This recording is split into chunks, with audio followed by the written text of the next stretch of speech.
An 11-year-old boy in the Upper Peninsula of Michigan kills himself just after he received some online messages from a 13-year-old girl. Did what she say cause him to do the action he did?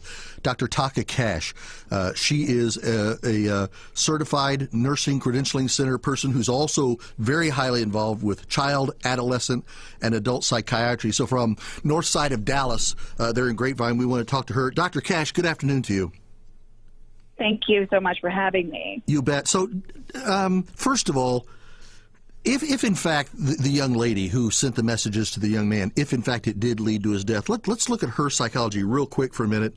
Why do we, even as 13-year-olds, why do we go online and fake things? Are we not happy or satisfied with where we are, or do we do it for sensationalism? Well, a lot of it has to do with an underdeveloped brain.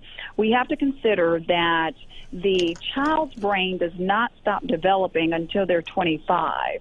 So they have this preconception when it comes to consequence, and a lot of them do not understand the consequences behind their actions, especially when it comes to social media and the implications behind it. Well, you know, and social media, as we were talking just before you came on, Dr. Cash, social media has so many great advantages, but it also gives us more opportunity to socially stub our toe and to maybe even cause more damage to others and ourselves than we realize, because especially when you're this young, I'm not sure that 11 and 13, Dr. Cash, I'm not sure, as you said, with a still underdeveloped brain, they're not even sure what it is they're dealing with yet. I'm pretty sure she didn't think that the message she would send him would cause him to take this kind of action.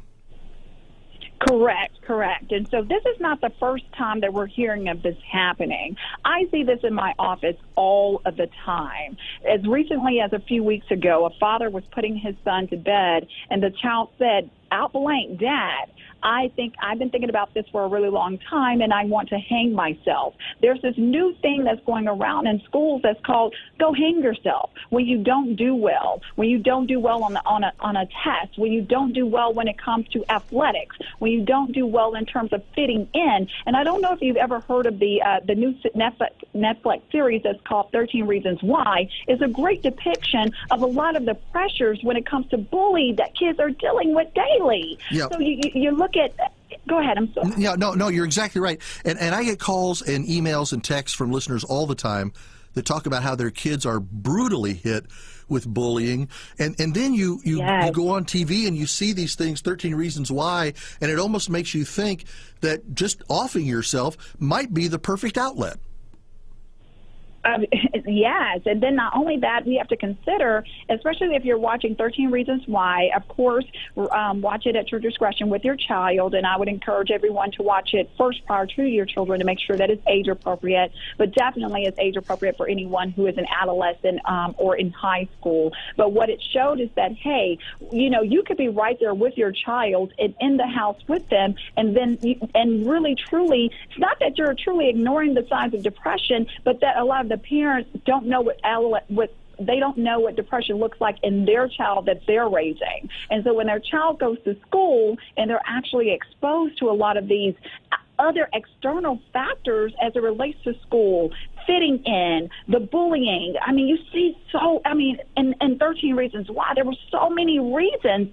So the practical questions to ask your child is, how can I be present for you today? What are some of the reasons that make you feel uncomfortable? Mm-hmm. What are some of the ways that mom and dad can be present for you as you're going through this transition? Is there anything that you want to talk about that's making you feel this way?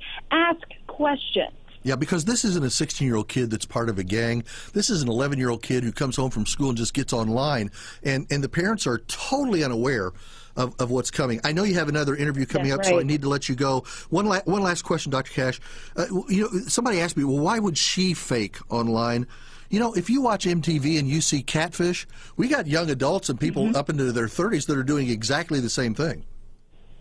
Of course. Of course, it's a cross spectrum. And a lot of time, a lot of them are looking for the same thing, instant gratification. What am I getting out of this? And a lot of them don't understand the consequences of what they're doing. They're self-indulgent. They're just looking at what can I garner from getting this attention from this moment in time. And they're thinking about that one moment in time. They're not looking forward into the future of how it's going to affect the person that's on the other end of that screen or the person that is in their circle. And that's why that actual show, 13 Reasons Why, she had 13 reasons, that led to her suicide. And among them, social media was what was at the top, because it started from just, them texting a picture all around the school, and that is what led to her. Listen, I appreciate very much your time today. I know you need to run from beautiful Grapevine, Texas, there on the northwest side of Dallas. Dr. Taaka Cash.